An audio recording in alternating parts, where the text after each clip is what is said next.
Okay, guys, we are into Unit 2, and we're going to start that by talking about the cell's basic structure and function. So, all organisms are made of cells, and the cell is the basic unit of life, and all cells come from pre-existing cells. These three statements are known as what we call the cell theory, and that came out of the work of a few scientists. Schleiden discovered that all plants are made of cells. Schwann discovered that all animals are made of cells. And then I think Virchow discovered that cells come from pre-existing cells. And so the work of these three scientists together got kind of put together into this, what we call cell theory. In order to study cells, you need a microscope because they're obviously too small for the most part to be seen with the naked eye. And there are three important pieces to using a microscope. Magnification obviously makes it appear bigger. Resolution is about the clarity of the image. So I'm sure you guys have probably at some point snapped a picture on your cell phone, tried to blow it up, and it got fuzzy on you because the resolution just wasn't there. And then also contrast, right? So when we look at cells, they're not like color coded like they are when we look at pictures and books and whatnot. So we need to stain them with different things to make them more easy to see their parts. So cells are quite small depending on what kind of cell. They might be smaller or longer. Nerve cells are some of the longest cells. They can be up to almost a meter in length because they have these long axon tails connecting various parts of the body. Egg cells are also quite large. But any smaller than that, and really, you know, even an egg cell, it's not going to appear very large. So any smaller than that, you really need a microscope. And you see here that bacterial cells are typically smaller than eukaryotic cells, but about the same size as an organelle called the mitochondria or something. So we'll look at that a little bit later and see why. Here are some different images you could see. These are using a light microscope, but no stain. So everything just looks like kind of various shades of clear, right? But you can still make out the cell membrane and the nucleus, and you can see that there's some stuff in there even if you can't quite identify what it is. This is what it looks like when you stain it. So you could just see it's a little bit easier to see the nucleus. You can definitely see some other organelles in there even if you can't quite identify them. And then from there we can use electron microscopes. Electron microscopes give much better magnification and resolution, but there are some downfalls. Electron microscopes only work in a vacuum, so you can't look at live specimen, and they're also quite large and very expensive. But a scanning electron microscope will allow you to see the surface of things. So this is what cilia look like. And then there's something called a transmission electron microscope, which is almost like an X-ray machine or something. So you can sort of see the inside. So these are the same cilia, but now you're looking at the internal parts of them instead of the surface parts of them. Another technique that we use to study cells is cell fractionation. And what this does is it separates cell parts from each other based largely on weight.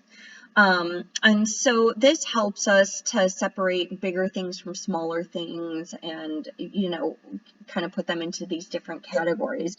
And the way it works is you collect your cell tissue, you throw it in a blender so that you can break individual pieces apart and get them opened up, and then you use a centrifuge. The centrifuge, the way it works is it spins really fast. If you've ever been on like a gravitron machine, it basically works like that. And if you have, you know, you kind of stick to the walls, right? So you could see here that our centrifuge, when it spins, the tubes go horizontal to the ground, and the heavy bits are going to collect in a pellet in the bottom of the tube, right? So, so your first spin, depending on you know how fast you're spinning it. So centrifuge at 1,000 Gs or 1,000 times the force of gravity here for 10 minutes will allow you to kind of collect all of the nuclei in the bottom. And then after you can remove the liquid part up here and put it in a tube and spin it again. This time spin it at 20,000 Gs for 20 minutes, and that will allow you to separate out the mitochondria and chloroplast. Spin it for 80,000 Gs for about an hour, and then you can get little bits of what they're going to call microsomes. These are pieces of plasma membrane and other parts of the internal membranes. And then if you spin it, after you separate that out, pull off this liquid, spin it again at 150,000 Gs for 3 hours, and you'll be able to collect things as small as ribosomes. Okay. So now that we know about the technologies that we use to study cells, we want to go ahead and look at their structure.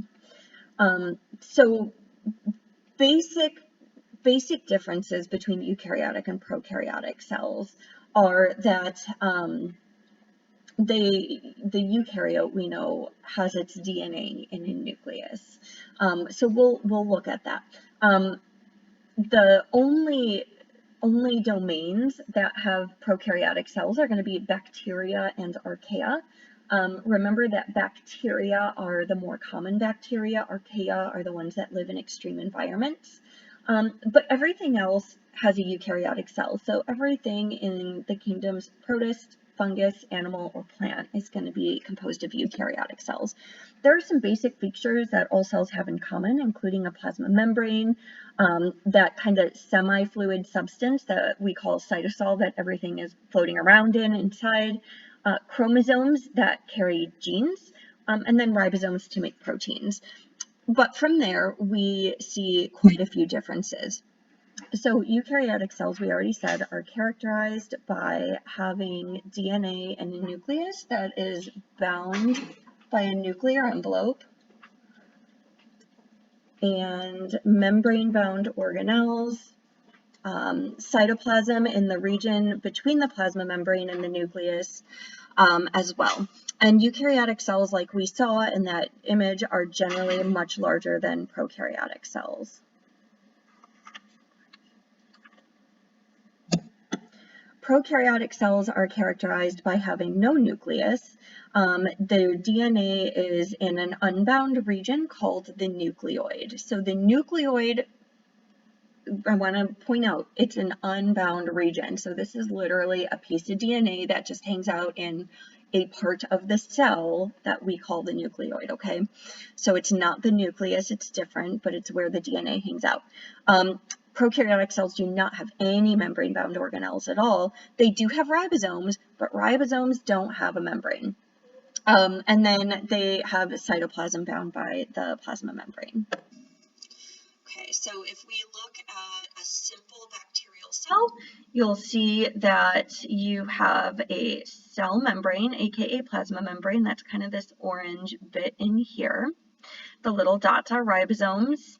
The bacterial chromosome is represented by this kind of bluish purple tangly mess, and the area that we find that chromosome in is called the nucleoid.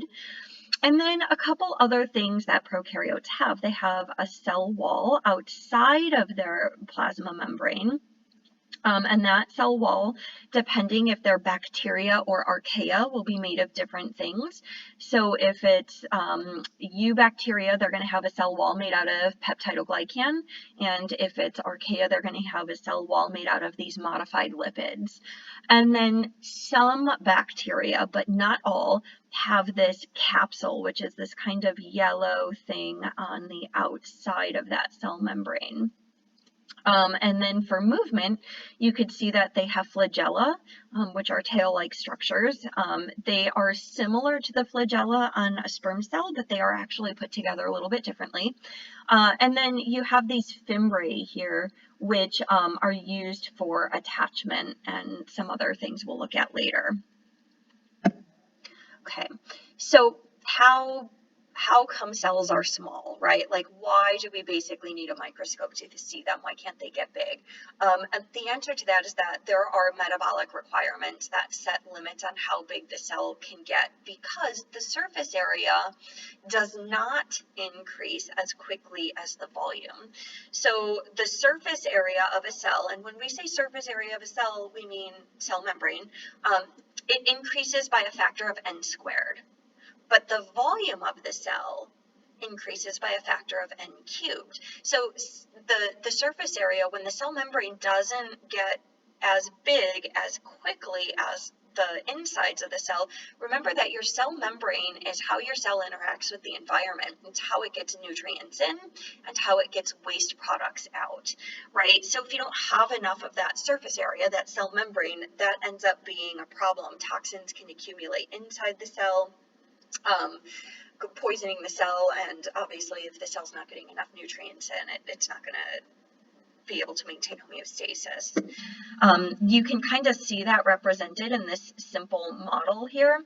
So you can see if you have a small cube here, so your total surface area is 6, right? If each side is 1 by 1 and there are 6 sides, total surface area of 6, total volume, height times width times length times number of boxes, right? There's only one box, so it's 1, right? So surface area is 6, volume 1. You make that cube bigger so that instead of being 1 by 1, it's 5 by 5, and all of a sudden your surface area is 150, but your volume has gone up to 125, right? And so you can see that the volume is increasing much faster than the surface area. And so essentially what our bodies do is, instead of making us up out of a few big cells, they make us up out of a bunch of little cells, because then we can maintain that better surface area to volume ratio. Okay, so we're going to start looking at eukaryotic cells. So we know that eukaryotic cells have these internal membrane-bound structures that we call organelles. And plant and animal cells largely have the same organelles, but we're going to see a couple of differences. So we'll start by looking at some of the things they have in common, but just at a quick glance, you should notice there's quite a bit of stuff in there, right? So we'll, same thing with a plant cell, quite a bit of stuff, okay? All right, so we will start with the fact that eukaryotes store their DNA, their genetic material, in a nucleus. Right, so the nucleus contains most of the cell's DNA, and ribosomes fundamentally are what use the information from the DNA to make proteins. So if we look at the structure of the nucleus, you're going to see that you've got this membrane-bound area in purple called the nuclear envelope, and you should notice that it's actually a double membrane, right? So there's this kind of space in between the two membranes, and there are openings, perforations throughout, called nuclear pores. That's how information gets in and out of the nucleus. And then inside of that you have your DNA, which could be in the form of chromatin or chromosomes. We'll talk about that more in a little bit.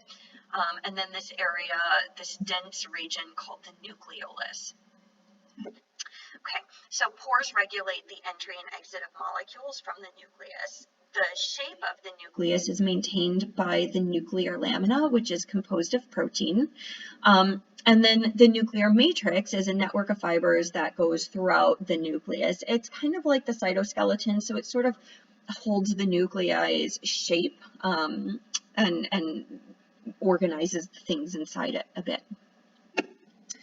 The nucleus has the DNA, which is going to be organized into discrete units that we can call either a chromosome or chromatin. So chromosomes and chromatin, I'm going to show you the difference of those in class, but essentially a chromosome is the same thing as chromatin, but it's more organized and compact, okay? So your DNA could, if you imagine a ball of yarn, right, you could unroll that ball of yarn and have like a big tangled mess. And when it's kind of in that opened up, unrolled shape, we call it chromatin.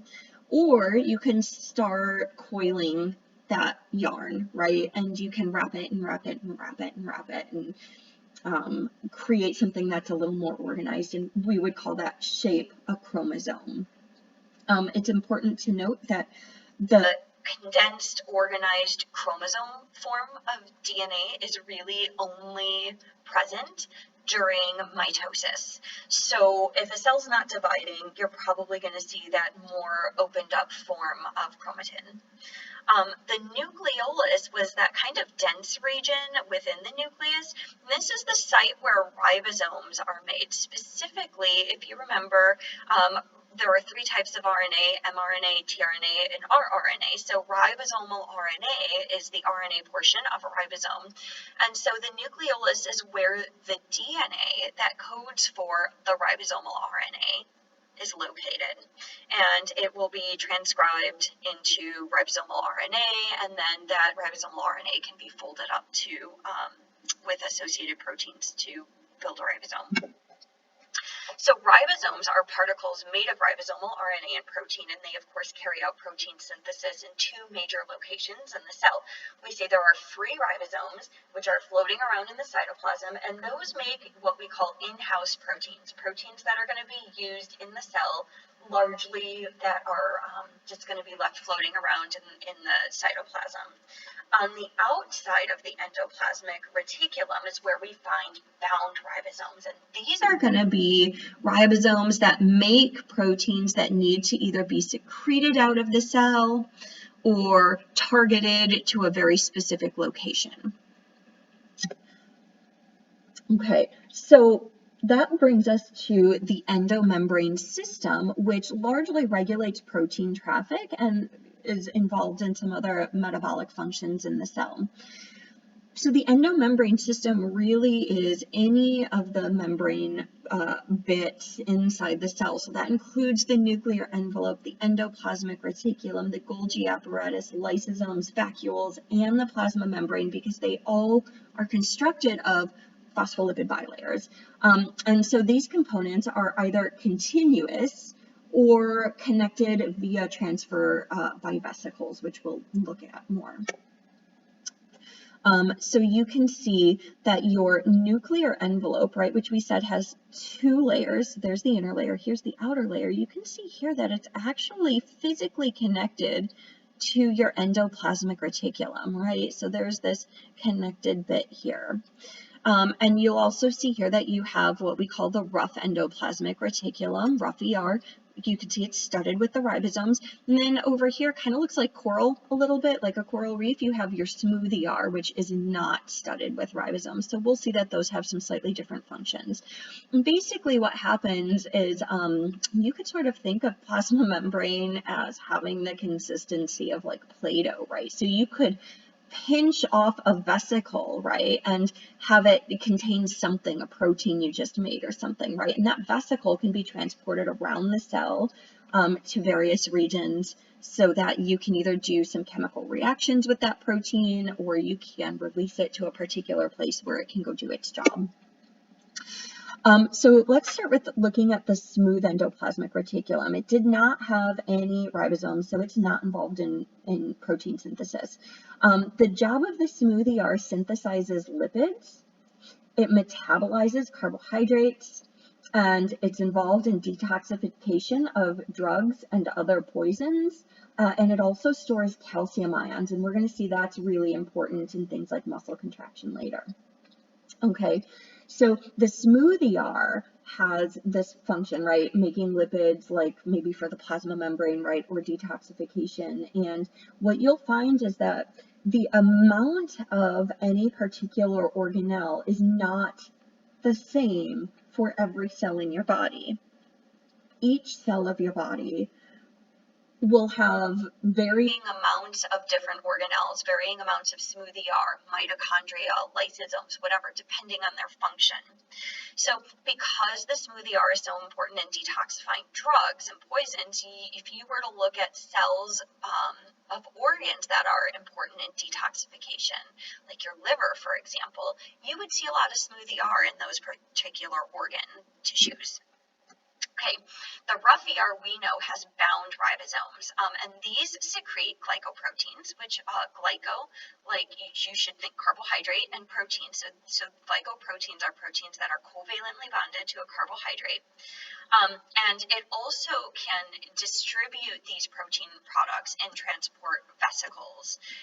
So that little vesicle that we saw that pinched off, it can be containing these proteins and it can transport them elsewhere. Okay.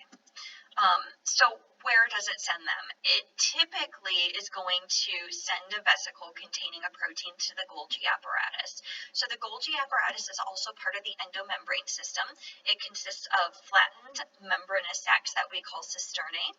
And functions of the Golgi include they modify the products of the ER. They can manufacture certain macromolecules, and very importantly, they sort and package materials into transport vesicles.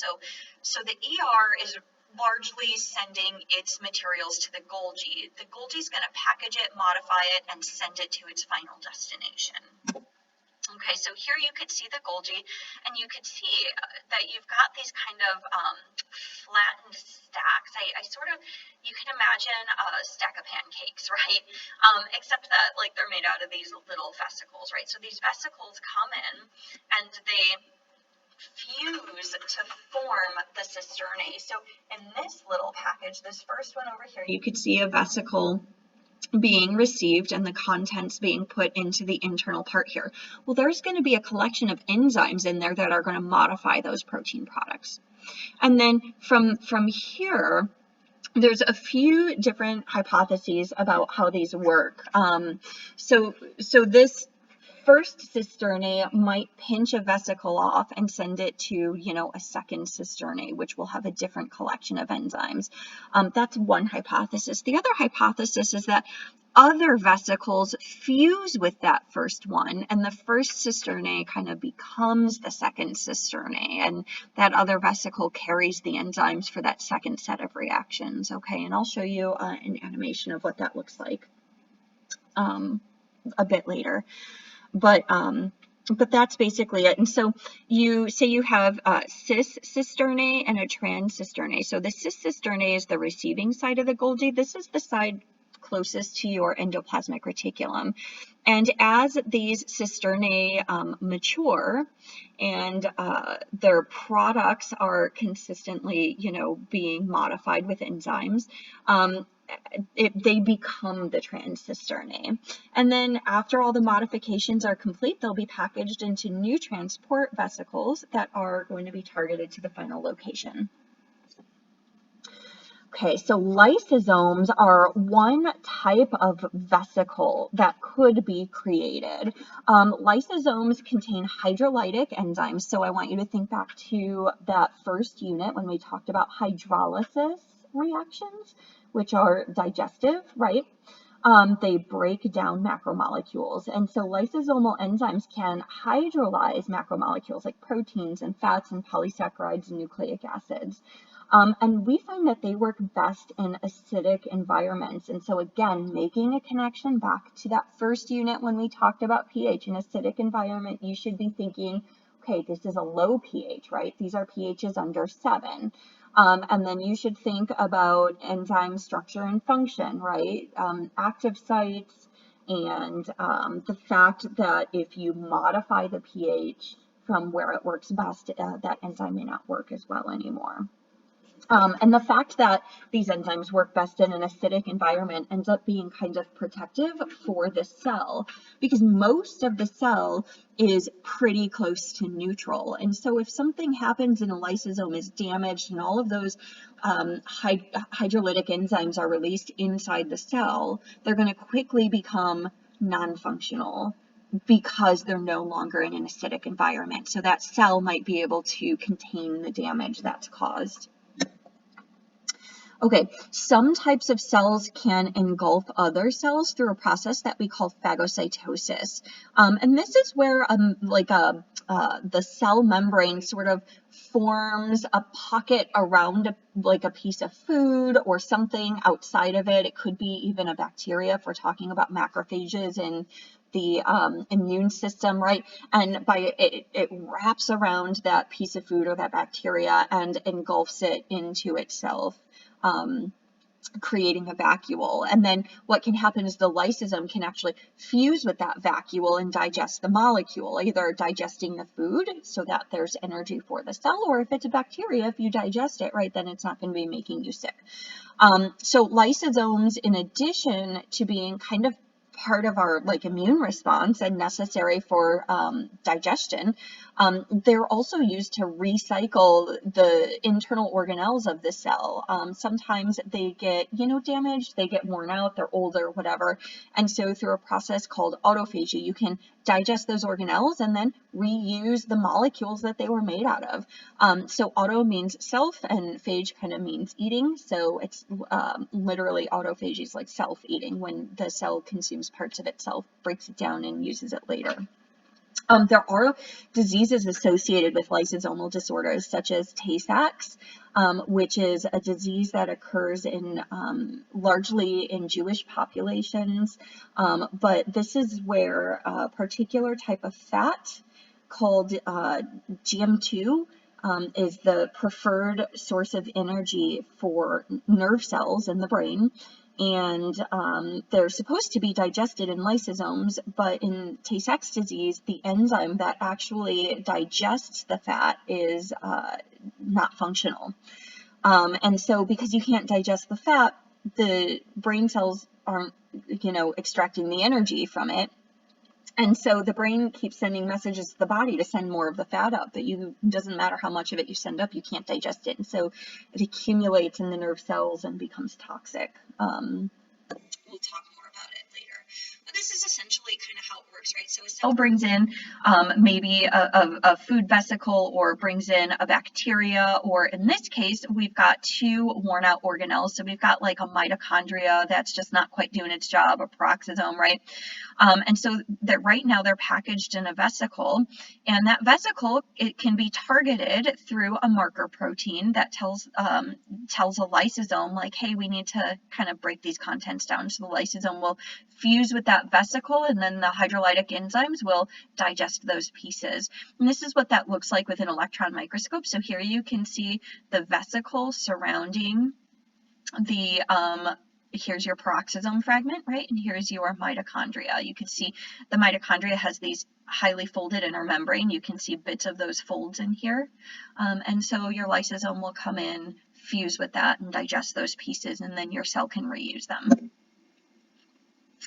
So vacuoles are pretty diverse. There are lots of different kinds of vacuoles that sort of do different things. Plant cells or fungal cells can have one or several vacuoles derived from the endoplasmic reticulum or the Golgi apparatus.